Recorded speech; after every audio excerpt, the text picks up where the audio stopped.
मैंने शमस फकीर की बहुत बहुत मुबारकबाद। मैं सबका शुक्रिया अदा करना चाहता हूँ कि आपने इतनी नंबर में यहाँ पे आए और इस जो हमारा ये सालगिरह है उसको सफल बनाने में आपने बड़ा योगदान दिया, सहयोग दिया। आप सबको इसकी बहुत बहुत मुबारकबाद।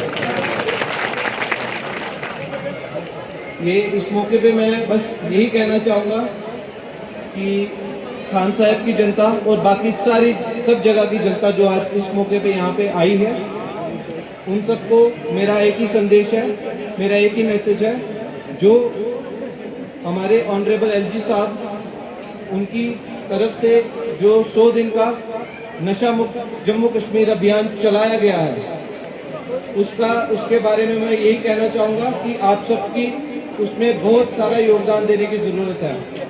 हमें जम्मू कश्मीर, बडगाम डिस्ट्रिक्ट, दूसरे बाकी सारे कश्मीर डिस्ट्रिक्ट में और जम्मू डिस्ट्रिक्ट और हमारा स्पेशली खान साहब जिसका मैं SHO हूँ, उसको नशा मुक्त बनाना है।